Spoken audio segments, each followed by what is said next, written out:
How solid is your foundation for playing your very best golf? I don't mean your swing mechanics. I mean the foundation up here between the ears. Coming up in the moments ahead, we introduce you to Jon Sherman, the author of The Foundations of Winning Golf. I guarantee you'll come away with some new tools you can put in the toolbox to play even better. Stick around.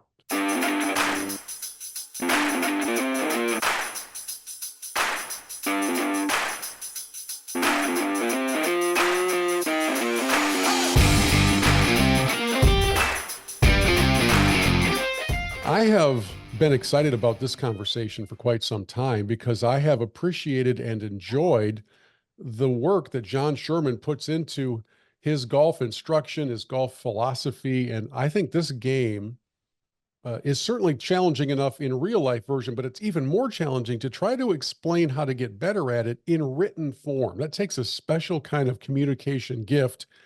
And Jon, I think you have that gift. So you've moved a few copies of books over the years. So it's good to finally connect with you and talk sort of face to face through the Zoom camera. How are you?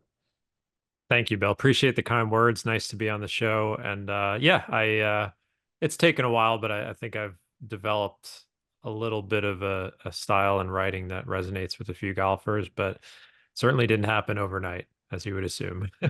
Well, the golfer mind is so creatively constructed. Some people are feel oriented, many are technically oriented. And then there's a smaller subsect, I think, that can take the written word and apply it to such a kinetic movement sort of an activity. So, what's the secret to putting into writing how you connect to golfers? I mean, one of my secrets is I don't talk about the golf swing. I stay away from it like the plague because um something everyone should always know about me is like I'm not a swing instructor. I will call myself a golf coach, but I'm trying to help with everything but the swing. Mm. And when I first started writing almost 10 years ago on my website, my thought was, well, if I can communicate directly to golfers from a golfer's perspective, maybe some people would connect with that more effectively than, swing instructors. They're on the practice tee all day. They're worrying about the technique of the golf swing. Everything else, mindset, strategy, how to conduct yourself on the course, mental game, that's not necessarily in their purview. So those are the topics I like to hang my hat on. And yeah, I think over many years, especially on social media, my newsletter, I just kept exploring different ways to say something. Mm. And eventually, when I found out what resonated the most, I turned that into my first book. And then hopefully now with the second one as well. So it's almost like a comedian trying to figure out their 60-minute routine. You're trying out all these jokes in small clubs. You're taking notes on what bombs and what hits, and then hopefully you build up to your big special. That's an approach I can relate to. I listen to a lot of comedians' podcasts, and they talk literally about workshopping. They're going into the improv, and they're doing 5 minutes. And in that Yeah. 5 minutes, they are testing out one word, like the switch from maroon to beige, or something in the middle of a joke, by setting a recorder in the back of the room and seeing what the difference in laughter is like from one version to the other. It blew my mind to think about the science approach to something like stand up. Well, it also blows my mind when you think about the scientific approach to the mental side of golf. It's we're a mess. We being golfers, we're Me all included. over the place. And you know what I'm talking about. So as you have collected that feedback from golfers over the years, obviously it's not in an improv club. It's usually online in some different forum. Twitter is my improv club. Okay, so yeah, and Twitter can be a reliable barometer of those things, and sometimes it can be misleading. Um, what is it that you hear from golfers that has guided you into this book? And by the way, the book is The Foundations of Winning Golf, a guide to competition for players of all levels. So, what did you hear from those golfers that led you in this direction? So yeah, I in both of my books, I refer to my inbox as like a virtual confession booth. So I'm fortunate enough to hear from golfers all around the world. They email me, they DM me with their deepest, darkest secrets and questions. And I pay attention to what those questions are and what their problems are. And more importantly, what they think the problems are. Sometimes it's not really the problem. And, whether you're competing against friends in a $5 Nassau, trying to win a club championship, or even trying to win on the PGA Tour, I think similar themes emerge. Um, one thing that is very difficult, and I think the path of least resistance for most golfers is just being incredibly hard on yourself and having like a negative inner monologue, being very fearful and anxious of outcomes. And a lot of this book is really drawing the line between what we can control and can't control. And that's been said for thousands of years in many different formats. But that really is one of the things I'm trying to get people to move towards, is understanding, what's in my control, what can I hang my hat on, and then what's all the useless stuff I'm wasting mental and emotional energy on Mm. that is not productive while I'm playing or even after I'm playing. So, I'm trying to figure out different ways to say the same thing, but that, to your original point, how you say something can resonate with different people. So I tell people, if you read one of my books, I'm only hoping you get really one big idea from it.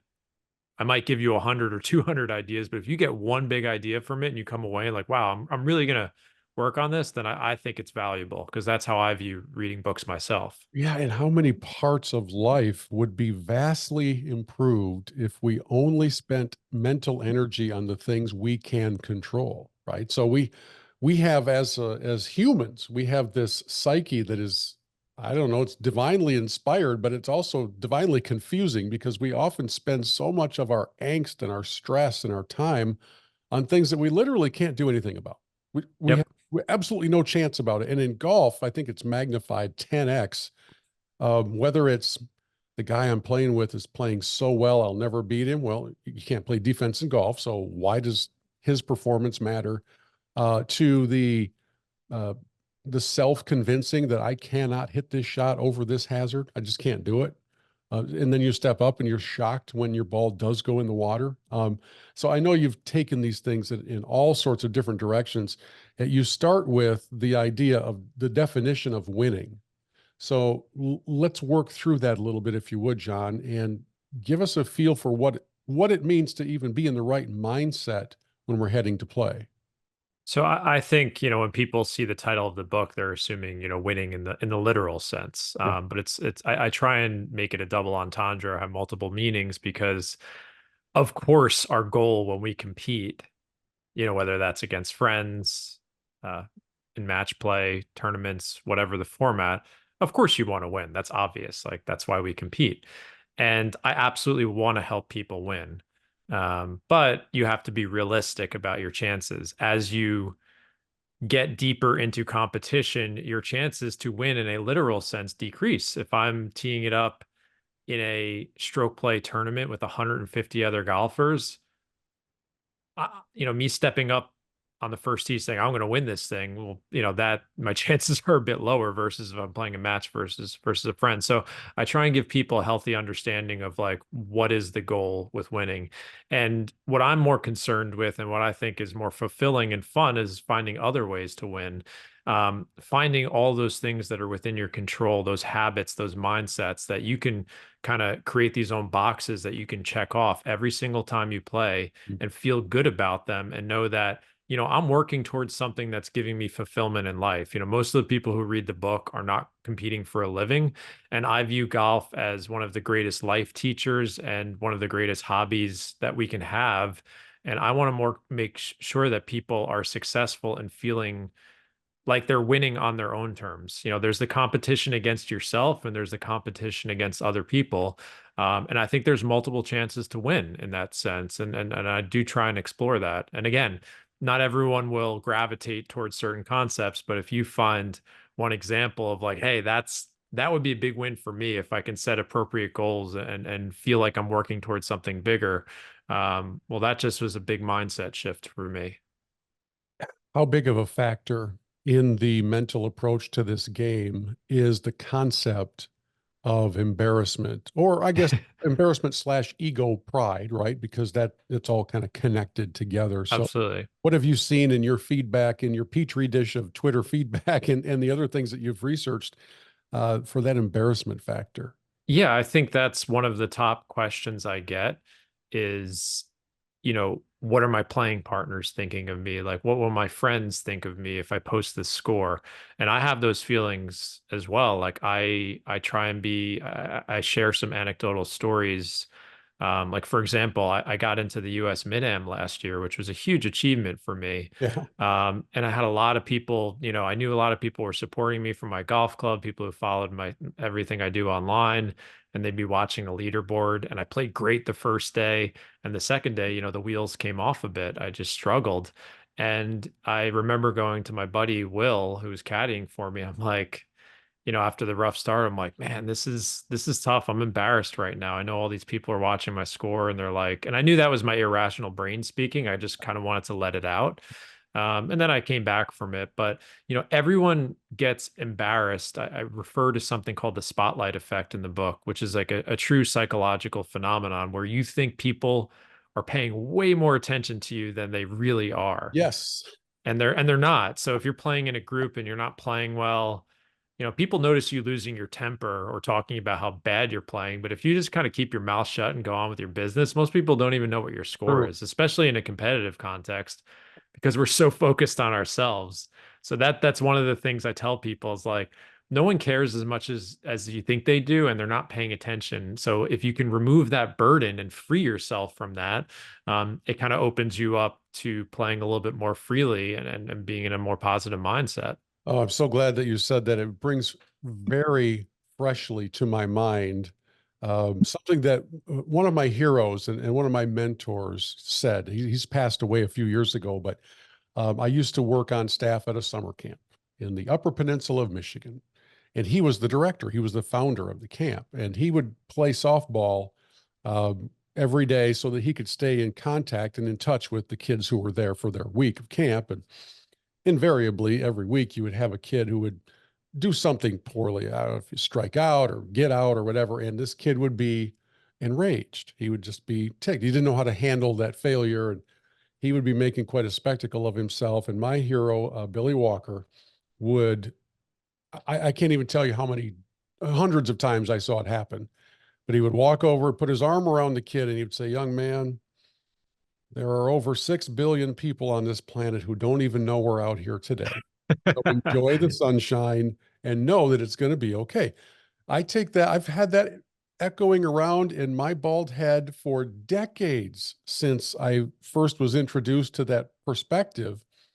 And then I find myself on the golf course, either to myself or to somebody I'm playing with, saying to them, if you had made that birdie putt, I don't think Golf Channel was going to break into programming and have Rich Lerner at the desk with a news bulletin and the crawl across the bottom of the screen that Dwayne just birdied 14. And I also don't think they're interrupting programming to say that you double bogeyed it from the Yep. fairway after a perfect tee shot. So, and we've all seen the club thrower guys. We've all seen the temper tantrum people, and it's pretty rough look.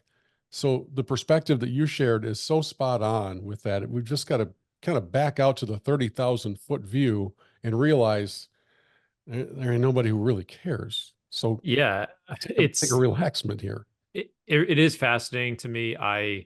Another thing I wrote in the book was again dealing with like results and control issues is that, one of my big epiphanies in tournament play is I had this putt 3 or 4 years ago that I knew was either going to like get me into a very important tournament, and if I missed it, I probably wasn't going to get in. And I had this moment where I was like, you know what? It doesn't matter if it goes in, great. If it doesn't, I'm okay with that too. My kids are gonna, talk to me the same later on. My wife will still love me.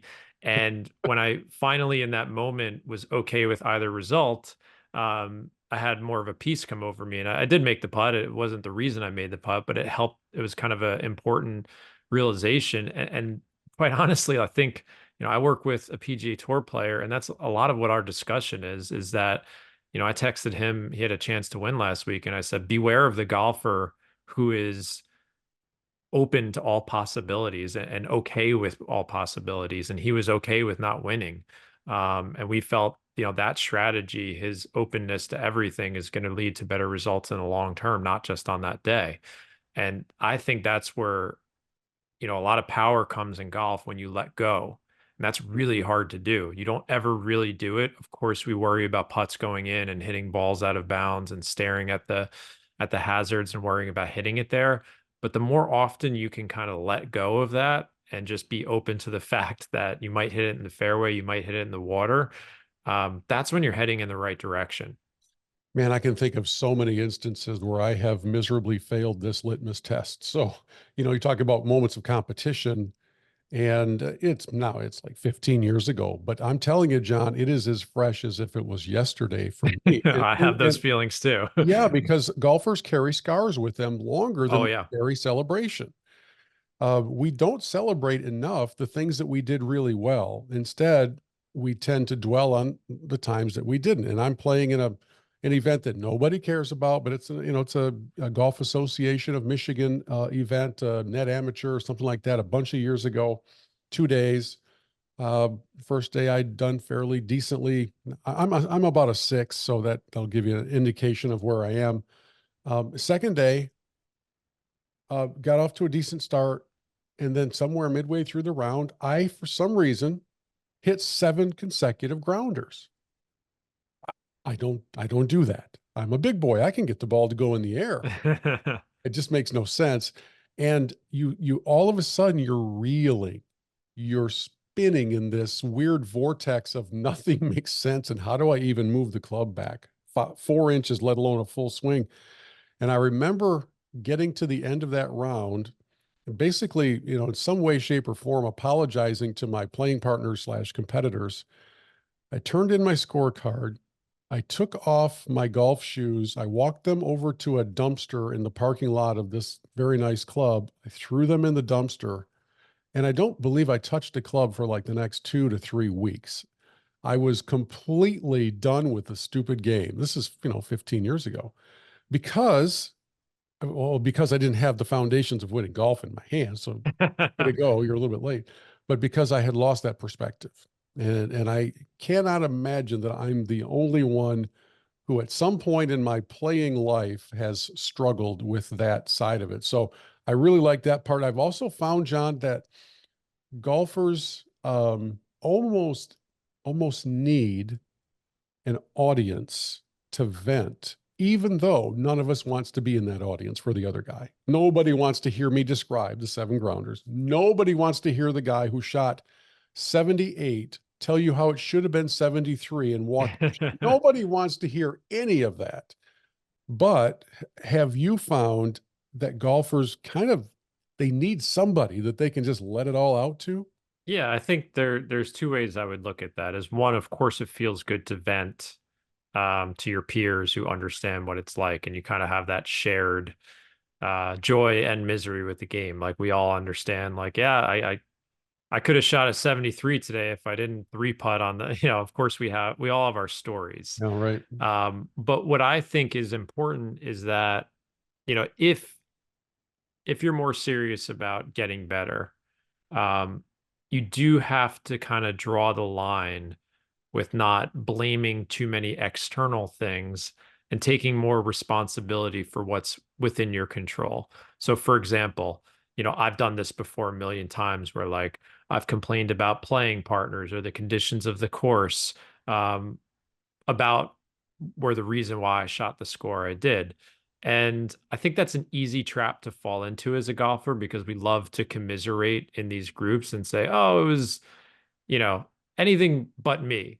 And I find that the more that you can take ownership and acknowledge of, again, the things that are within your control, um, I think you're going to be a much stronger player and have a stronger mental game so that in those moments where kind of the wheels are coming off or stuff like that, you're going to have a bit more clarity and the ability to weather that storm. So I would tell people if if the problem is always elsewhere and it's never you, I would take a step back and ask a few questions on that, because I've been there and I still do it from time to time. We do have to let off some steam. There's a balance here. We Yeah. see tour players doing it all the time. They're stamping down spike marks. They need to place blame elsewhere from time to time. But I can guarantee you they're going back to work at the range afterwards and trying to figure it out and take ownership over that. So it's a fine line to walk between, you know, letting some steam off and taking ownership of what we can. Funny you say that. I cannot imagine how many times I've witnessed, thanks to the microphones that are on courses now during televised events. I cannot even summarize how many times I've witnessed a PGA Tour player being on the unfortunate receiving end of a sudden gust of wind. Like, Yeah. did you feel that? Did you feel that? And nobody felt that because you just hit a bad shot. It's okay. And your poor caddy's like, yeah, boss. Oh yeah, that was a real nor'easter that came, came through. Yeah, it's a real thing. I mean, I don't mention his name in the book, but he's fine with me talking about it elsewhere. So I coach Mackenzie Hughes, and this weekend he had a chance to win the Valspar. Yeah, And on the 12th hole, he had a pretty, I think a 165 to a right pin, and the wind just kept changing. They actually had the live wind on the screen. It was going from 5 miles an hour to 17. that's a And big it was switch.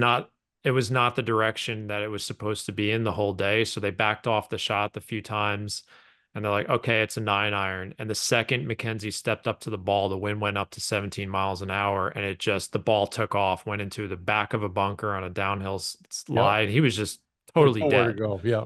Yeah. nowhere to go. And the same thing happened on the next hole when he hit it in the water.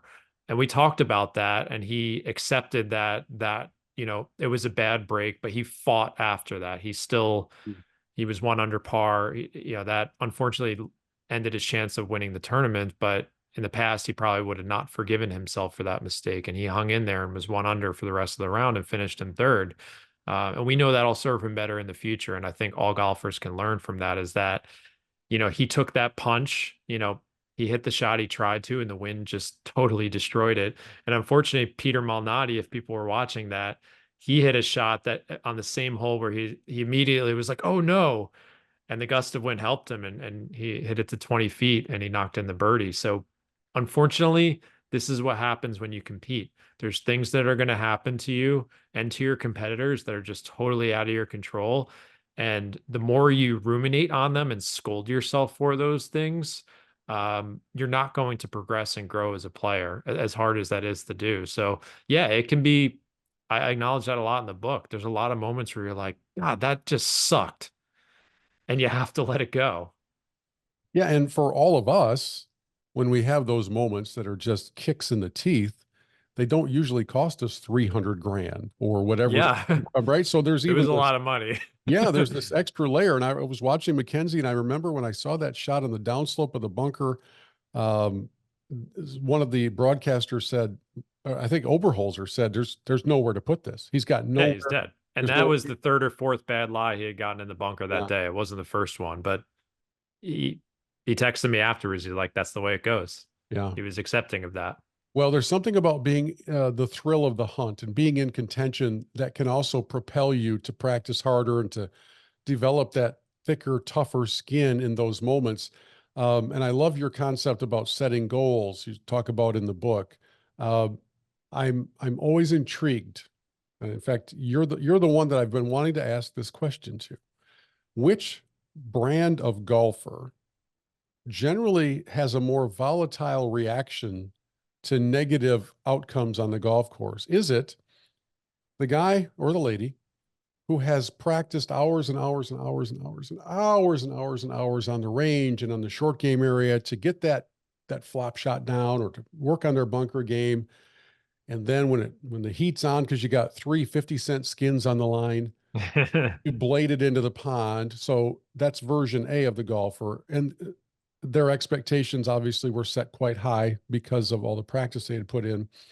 Or is the more volatile temper coming from the person who doesn't practice at all, steps up to the first tee and expects to go out and shoot 68, and then is shocked beyond belief when they're turning in an 89 5 hours later?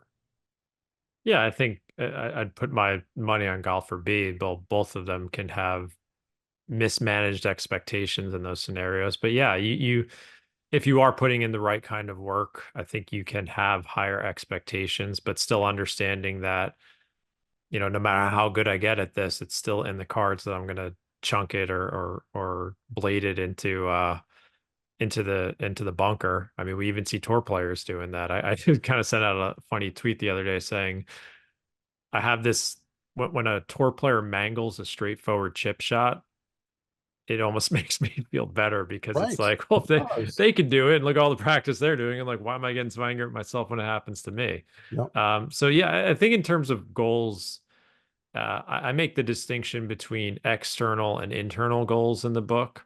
And an external goal would be like, I want my handicap to get down to 10, or I want to win a club championship. So golf makes it very easy to set external, tangible goals. Mm. It's a numbers game. We always have a number. We have a win or loss. I'm not against external goals. I think they're great. That's kind of what gives you the big motivation.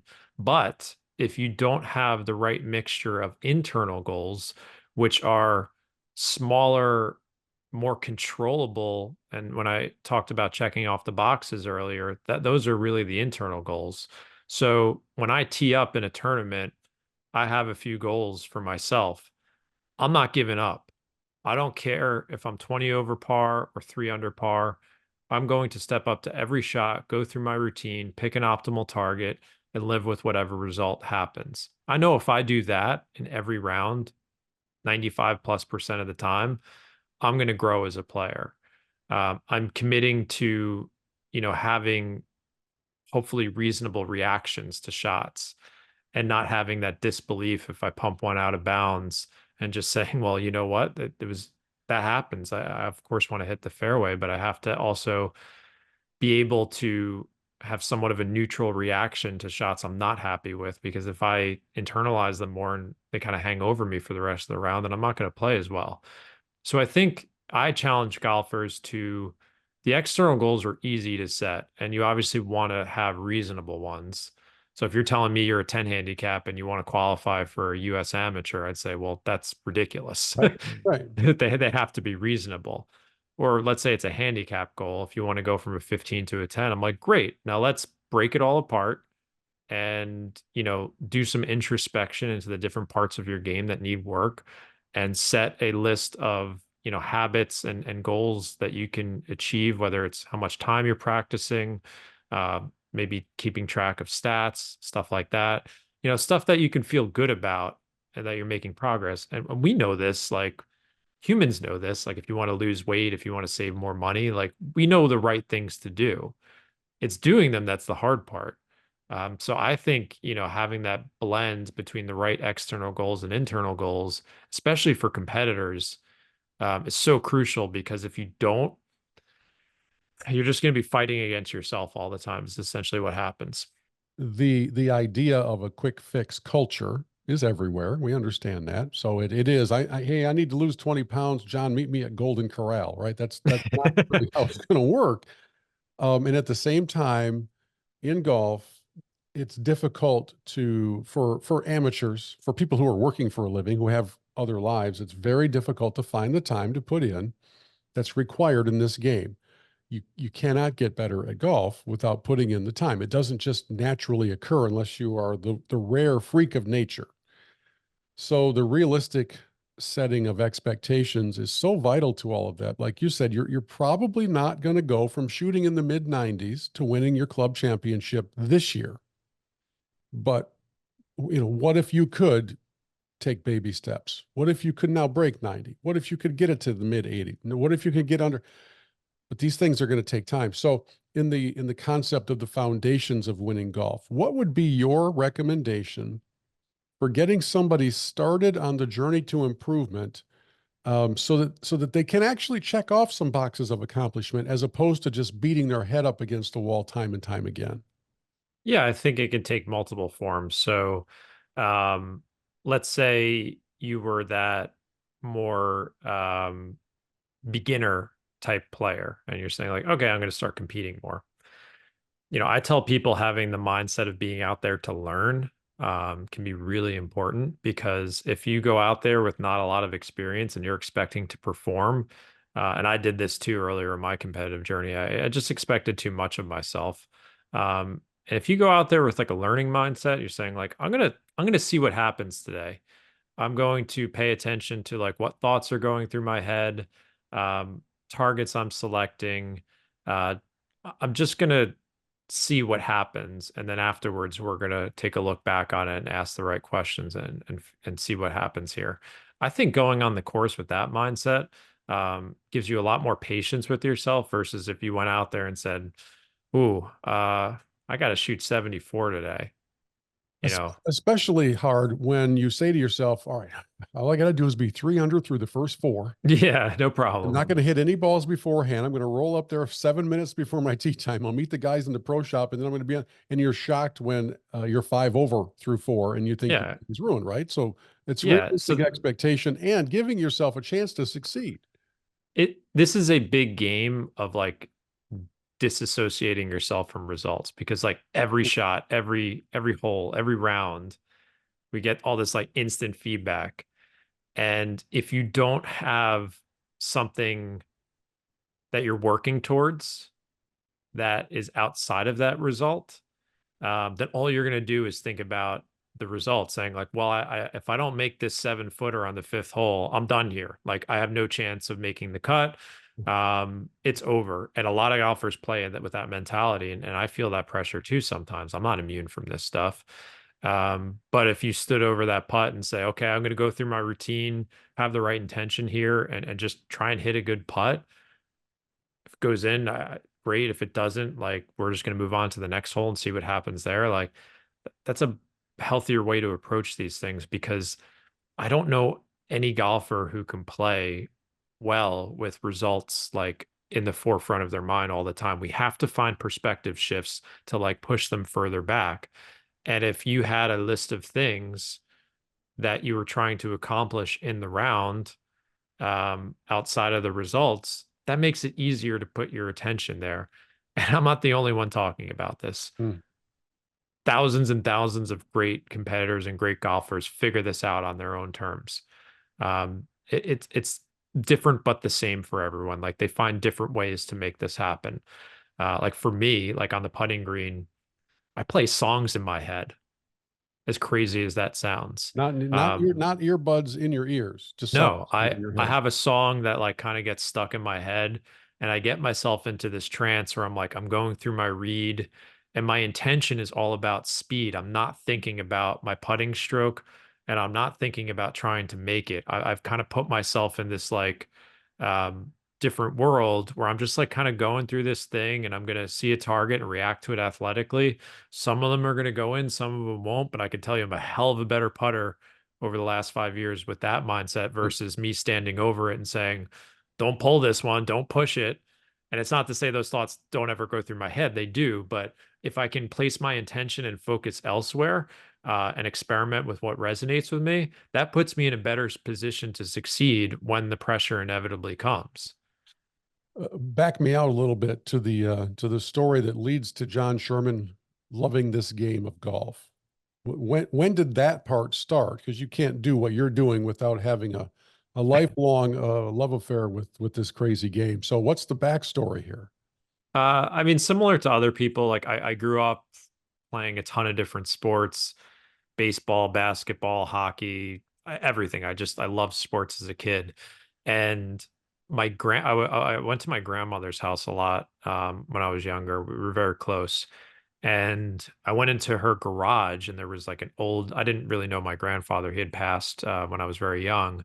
There's an old set of golf clubs in there, probably from like the 1950s. And I just like took them out, went across the street to an abandoned schoolyard. And I was like taking all this dead grass and like stacking it up and just hitting the ball. And it was like old persimmon woods and irons with like wooden shafts. And I just connected with one of them and it felt great. And I watched the ball sail through the air. And that's how I got addicted. Just feeling that flush contact. It was kind of like a drug and I'm probably still chasing it. So yeah, I just like other people, I got exposed to the game. And when I did, something clicked. And for a lot of other people, like my kids, it didn't click with them, unfortunately, yet.